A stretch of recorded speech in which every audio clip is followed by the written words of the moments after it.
विद्यार्थी मित्रांनो, आजच्या तासामध्ये आपण अभ्यास करणार आहोत ग्रॅव्हिटेशनल पोटेन्शियल एनर्जी. आता पोटेन्शियल एनर्जी म्हणजे काय अगोदर हे समजून घेऊ, नंतर ग्रॅव्हिटेशनल पोटेन्शियल एनर्जी काय आहे याचा विचार करू. मग पोटेन्शियल एनर्जी म्हणजे काय? Energy possessed by body. What? Energy possessed by body by virtue of its position or configuration or a particular state is called as the potential energy. वस्तूला तिच्या विशिष्ट स्थितीमुळे जी ऊर्जा प्राप्त झालेली असते त्या ऊर्जेला आपण त्या ठिकाणी म्हणतो पोटेन्शियल एनर्जी. आणि पोटेन्शियल एनर्जी आपण त्या ठिकाणी 9th मध्ये पाहिलेलं आहे. Potential energy is equal to सूत्र आहे mgh. m is the mass of that object, g is the acceleration due to gravity and h is the height of that object from the earth surface. Okay, आता याच्यापेक्षा different आपल्याला त्या ठिकाणी काय पाहिजे तर ग्रॅव्हिटेशनल पोटेन्शियल एनर्जी पाहिजे. काय पाहिजे? Gravitational potential energy.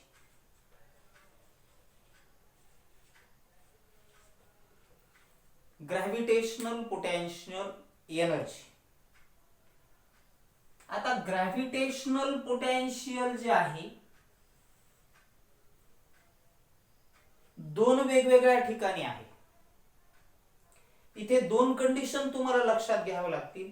एक आहे अर्थ सरफेस वर आणि एक आहे at height h above the earth surface. मग अगोदर आपण काय करू?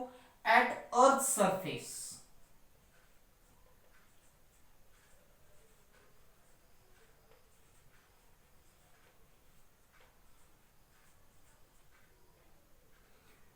अर्थ सरफेस वर किती याचा विचार करू. ग्रॅव्हिटेशनल पोटेन्शियल जे आहे हे ग्रॅव्हिटेशनल पोटेन्शियल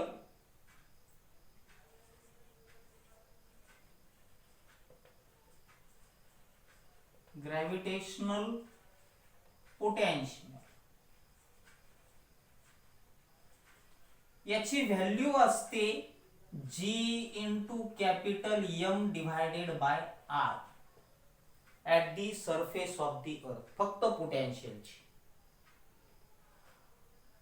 जर आपल्याला ग्रॅव्हिटेशनल पोटेन्शियल एनर्जी काढायचं असेल तर त्याच्यासाठी सूत्र आहे gravitational potential energy is equal to gravitational potential, मी शॉर्ट फॉर्म मध्ये लिहितोय, gravitational potential multiplied by mass of that satellite.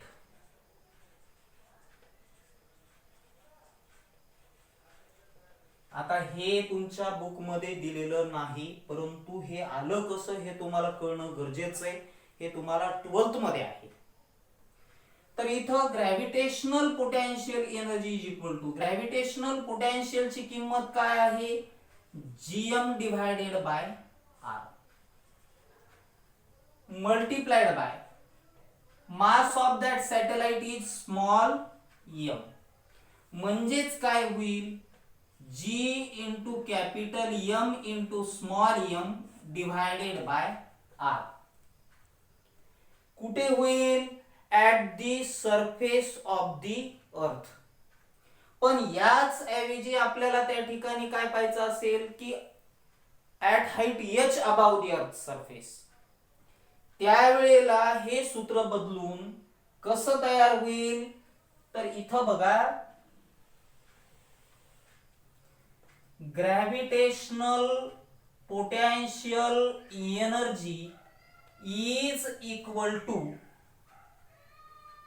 हे G into capital M into small m divided by. आता आर म्हणजे काय, रेडियस ऑफ द अर्थ. पण आता ते सॅटेलाइट किंवा तो ऑब्जेक्ट कसा आहे, ऍट हाईट एच.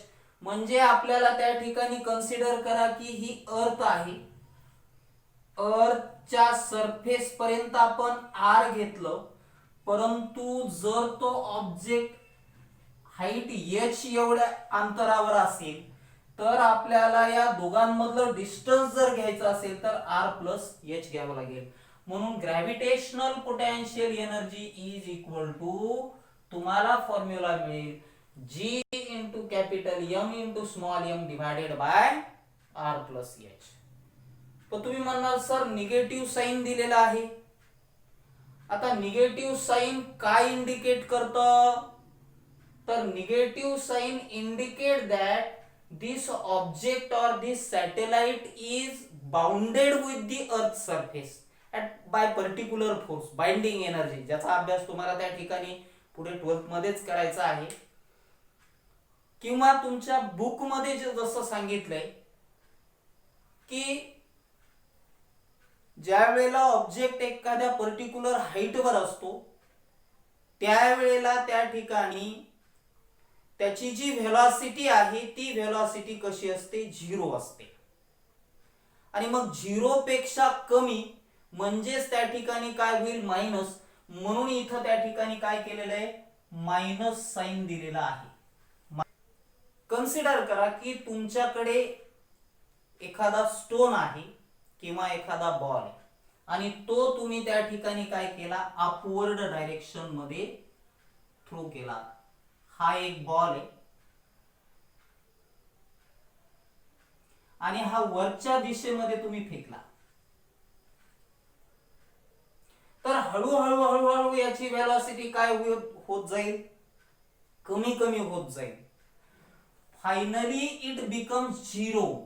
एका पर्टिक्युलर हाईटला त्या ठिकाणी त्याची जी व्हेलॉसिटी आहे ती व्हेलॉसिटी त्या ठिकाणी काय होईल, 0 होईल. फायनल व्हेलॉसिटी v ने दाखवतात, ते 0 होईल आणि नंतर त्या ठिकाणी हा बॉल खाली पडायला लागेल.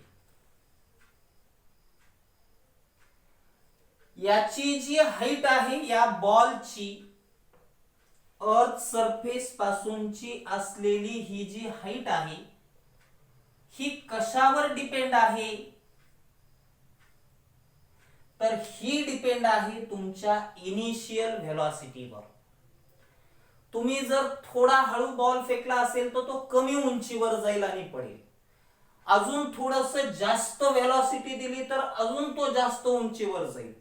आपण जर प्रत्येक वेळेला त्याची व्हेलॉसिटी, इनिशियल व्हेलॉसिटी इन्क्रीज करत राहिलो तर एक वेळ अशी येईल की ज्या वेळेला तो जो असलेला बॉल आहे तो त्या ठिकाणी फॉल होणार नाही. It will reach to such a point that there will be no gravitational force of attraction. तो एक अशा बिंदूवर पोहोचेल की जिथं ग्रॅव्हिटेशनल फोर्स त्या ठिकाणी त्याच्यावर ऍक्ट होणार नाही. याला आपण एस्केप व्हेलॉसिटी म्हणतोय. जे पुढचं आर्टिकल तुम्हाला त्या ठिकाणी घ्यायचं एस्केप व्हेलॉसिटीचं. तर such type of the velocity और इनिशियल व्हेलॉसिटी, जी सुरुवातीला दिलेली व्हेलॉसिटी आहे, which makes the object free from the gravitational force of attraction, that velocity is called as the escape velocity. मग गृहीत धरा की एखादा ऑब्जेक्ट हा आपण इनिशियल व्हेलॉसिटी याला पर्टिक्युलर प्रोव्हाइड केली, u ही इनिशियल व्हेलॉसिटी आपण त्याला प्रोव्हाइड केली आणि ही व्हेलॉसिटी प्रोव्हाइड केल्याच्या नंतर तो किती उंचीवर जाईल हे जर आपल्याला कॅल्क्युलेट करायचं असेल तर आपल्याला त्या ठिकाणी न्यूटनचं थर्ड कायनेमॅटिकल इक्वेशन यूज करावं लागेल. मग थर्ड कायनेमॅटिकल इक्वेशन तुम्हाला माहिती आहे काय आहे, v square is equal to u square plus twice S.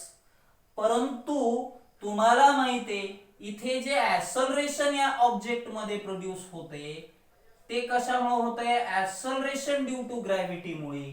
म्हणून ए च्या ठिकाणी काय ठेवावं लागेल? जी. म्हणून v square is equal to u square plus twice into g into s. पण मी तुम्हाला अगोदरच सांगितलं होतं की हे ऍक्सलरेशन ड्यू टू ग्रॅव्हिटी जे आहे it is a vector quantity. याची डायरेक्शन कशी असते तर डाऊनवर्ड. आपण जो बॉल फेकलेला आहे तो अपवर्ड. म्हणजे जी ची व्हॅल्यू जी आहे ती कशी घ्यावी लागेल आपल्याला? मायनस घ्यावी लागेल. म्हणजे इथं त्या ठिकाणी काय होईल? Minus g into s. मग आता हे सोडून घेऊया. v square is equal to u square minus 2gs. आपल्याला यस ची किंमत काढायची. परंतु लक्षात ठेवा इथे फायनल व्हेलॉसिटी काय घेतलेली आपण? 0. मग 0 चा स्क्वेअर काय होईल? 0. मग 0 इज इक्वल टू हे यू स्क्वेअर मायनस 2gs. हे मायनस 2gs तुम्ही इकडे घेतलं तर प्लस होईल. 2gs is equal to u square. S जागेवर ठेवा. इथे हे 2g या s ला मल्टिप्लाय तिकडे आल्यावर डिवाइड होतील. म्हणून you square divided by 2g.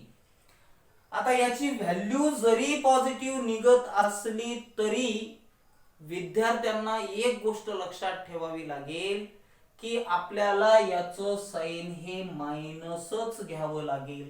आणि का घ्यावं लागेल तर ऍक्सलरेशन ड्यू टू ग्रॅव्हिटीची जी व्हॅल्यू आहे त्याच्या अपोजिट डायरेक्शनने. म्हणून बुक मध्ये सुद्धा s is equal to minus दाखवलेलं. मायनस म्हणजे काही नाही, इट इंडिकेट्स ओनली डायरेक्शन. नाही तर मॅथमॅटिकली तुम्ही म्हणणार प्लस येते मायनस का घेतलं? तर minus sign indicate the direction which is opposite to the acceleration due to gravity. तर या इक्वेशनच्या साहाय्याने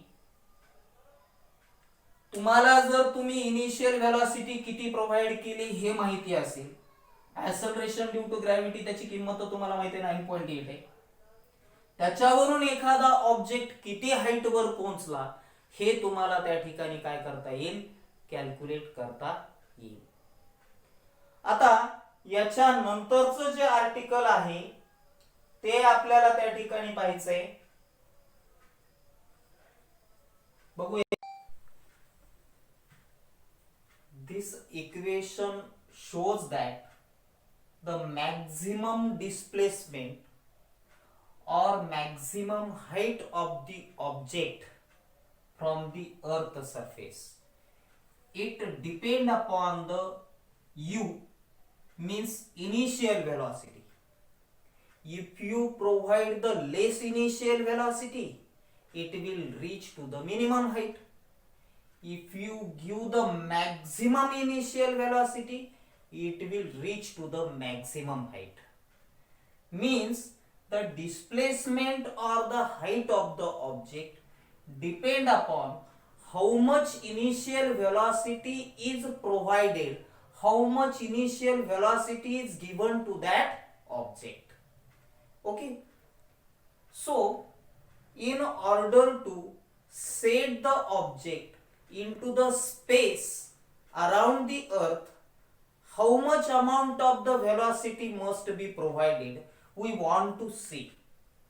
So for that purpose we want to see the two conditions or the energy at two different stages. One is at the surface of the earth and another is at infinite distance. Okay. So attention here. Energy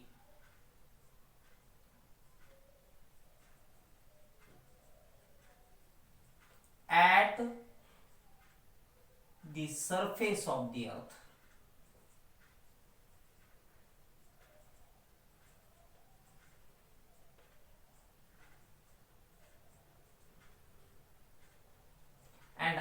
another is the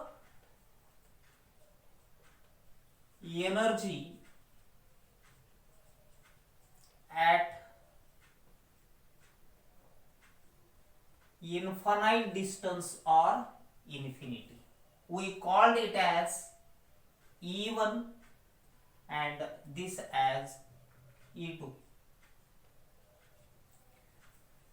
So total energy at the surface of the earth, total energy is equal to kinetic energy plus potential energy. You know that what is mean by kinetic energy, or what is the equation of the kinetic energy? Kinetic energy is equal to half mv square plus what is the potential energy? We have already calculated the potential energy. So potential energy is equal to minus into G into capital M into small m divided by R plus H. So we can write it as half mv square plus into minus G into capital M into small m divided by R plus H. But at the surface of the earth, what? H is equal to 0. So we can write it as half into mv square minus G into capital M into small m divided by R only at the surface of the earth. पृथ्वीच्या पृष्ठभागावर एकूण असलेली जी energy आहे, एकूण असलेली ऊर्जा आहे, ती या सूत्राने मिळाली. अँड ॲट इन्फानाइट डिस्टन्स त्या ऑब्जेक्टच्या बाबतीत काय होतं आपण पाहूया. तुम्हाला माहित आहे की एखादा ऑब्जेक्ट इन्फानाइट डिस्टन्सला गेल्याच्या नंतर तिथे तो त्या ठिकाणी काय होतो? स्टेबल होतो. म्हणजे त्याची जी व्हेलॉसिटी आहे ही व्हेलॉसिटी काय होते? 0 होते. मग तुम्हाला माहिती आहे kinetic energy is equal to half mv square, परंतु तुम्हाला माहिती आहे v बरोबर काय आहे? तर 0, म्हणून कायनेटिक एनर्जी काय होईल? 0. आता पोटेन्शियल एनर्जी काय आहे? तर potential energy is equal to minus G into capital M into small m divided by R plus H. Object is present at infinite distance, so H is equal to infinity. आणि जर infinity मध्ये जर तुम्ही अजून त्या ठिकाणी पृथ्वीची जी काही रेडियस आहे ती जर ऍड केली तर त्याचं उत्तर काय येईल? इन्फिनिटी. म्हणजे potential energy is equal to minus G into capital M into small m divided by याची किंमत त्या ठिकाणी काय होईल? तर इन्फिनिटी होईल. काय होईल? इन्फिनिटी. आणि तुम्हाला माहित आहे जर इन्फिनिटीने जर एखाद्या संख्येला आपण त्या ठिकाणी डिवाइड केलं तर याचं उत्तर त्या ठिकाणी काय येतं? 0 येतं. म्हणजे इथं बघा जी पोटेन्शियल एनर्जी आहे ती 0 आहे, कायनेटिक एनर्जी 0, म्हणून total energy is equal to kinetic energy plus potential energy. मग तुम्हाला माहिती आहे कायनेटिक एनर्जी 0 आहे, पोटेन्शियल एनर्जी 0 आहे, म्हणून टोटल एनर्जी काय होईल? तर 0. म्हणजे इथं बघा E1 ची किंमत तुम्हाला त्या ठिकाणी काय मिळाली? Half mv square minus G into capital M into small m divided by R. आणि इथं त्या ठिकाणी E2 ची व्हॅल्यू काय मिळाली तुम्हाला? तर 0 मिळाली. According to the law of conservation of energy. What is the law of conservation of energy? Energy neither be created nor be destroyed. Only one form of energy can be converted into another form of energy, and total energy in the universe remains constant. According to this law, E1 is equal to E2. So we can write it as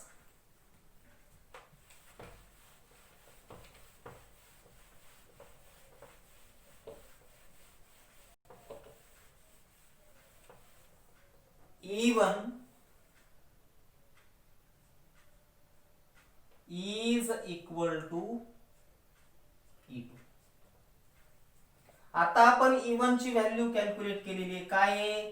half mv² minus g into capital M into small m divided by r is equal to as it is E2 ची value आहे 0. मग काय होईल? हे minus आहे, इकडे गेल्याच्या नंतर प्लस होईल. Half mv² is equal to g into capital M into small m divided by r. मग हे 2 इथे डिवाइड इकडे गेल्याच्या नंतर काय होईल? मल्टिप्लाय होईल. म्हणून mv² is equal to twice g into capital M into small m divided by r. This m get cancelled. We get v² is equal to twice gm divided by r. आणि मग नुसतं v बरोबर काय होईल? तर v is equal to root twice gm divided by r. तुम्ही म्हणणार sir v is equal to 2gr दिलेले, स्मॉल gr. तर हे कसं काय येतं हे आपण त्या ठिकाणी कॅल्क्युलेट करूया.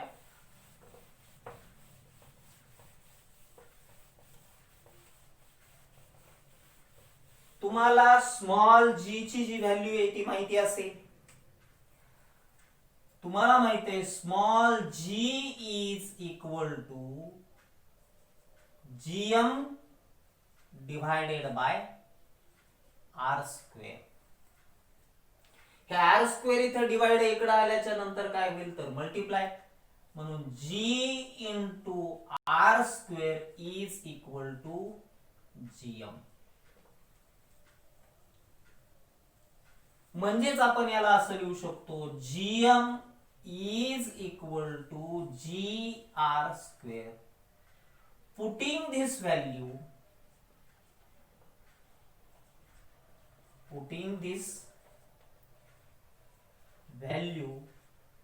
in equation first. याला आपण इक्वेशन नंबर फर्स्ट म्हणूया. ओके.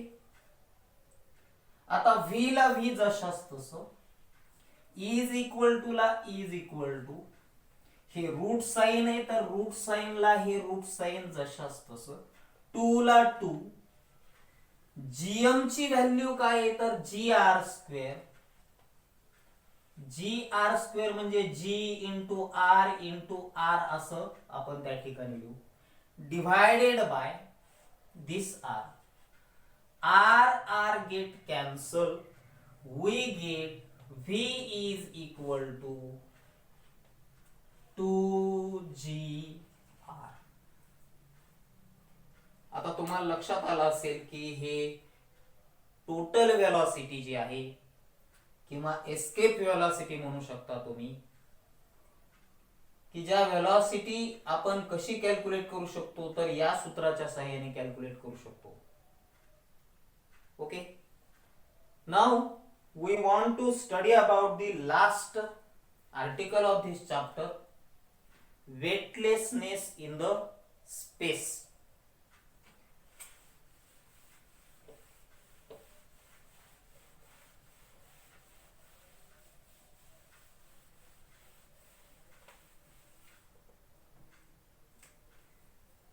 कन्सिडर करा की ही आपली अर्थ आहे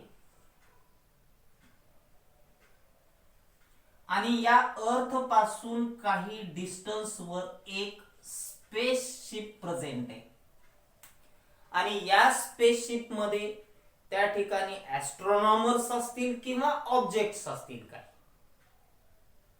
ॲस्ट्रोनॉमर म्हणजे अंतराळवीर, ऑब्जेक्ट्स म्हणजे इतर काही वस्तू असतील. तर त्या वस्तू किंवा जो ॲस्ट्रोनॉमर आहे त्याला त्या ठिकाणी स्पेसशिप मध्ये वेटलेसनेस त्या ठिकाणी फील होईल. स्वतः वजनच नाही स्वतःच असं त्याला त्या ठिकाणी वाटेल. तर तुम्ही त्या ठिकाणी विचार करणार बरोबर आहे, कारण त्या ठिकाणी काय आहे तर ग्रॅव्हिटेशन जे आहे, ग्रॅव्हिटेशन त्या ठिकाणी नसेल. याची मॅक्झिमम हाईट असेल अर्थ पासून, तर असं नाहीये. जर आपण स्पेसशिपचा विचार केला तर त्याची हाईट इतकी जास्त नसते की जेणेकरून ते ऍक्सलरेशन ड्यू टू ग्रॅव्हिटीच्या बाहेर जाईल. इथे स्पेसशिप वर सुद्धा त्या ठिकाणी जी आहे ऍक्सलरेशन ड्यू टू ग्रॅव्हिटी आहे, परंतु याची जी व्हॅल्यू आहे it is 11% less than that of the acceleration due to gravity present on the earth. पृथ्वीच्या पृष्ठभागावर असलेल्या जीच्या व्हॅल्यूच्या स्पेसशिप मध्ये असलेले जीची व्हॅल्यू कशी असते, 11% ने कमी असते. म्हणजे या गोष्टीवरून किंवा या उदाहरणावरून तुम्हाला लक्षात आलं असेल की height does not play important role in the weightlessness. मग त्यांना वेटलेसनेस का फील होतं, तर बघा की या स्पेसशिप मध्ये प्रेझेंट असलेले ऑब्जेक्ट किंवा ऍस्ट्रोनॉमर, एक म्हणजे स्पेसशिप आणि दुसरं म्हणजे या स्पेसशिप मध्ये असलेले ऑब्जेक्ट किंवा astronomer, both this travel with same velocity same speed. दोन्हीही एकाच त्या ठिकाणी व्हेलॉसिटीने ट्रॅव्हल करत असतात. आणि म्हणून these are in the state of free fall because on the spaceship and the object present in the spaceship the force is only acting is acceleration due to gravity, so both of them are under free fall and as a result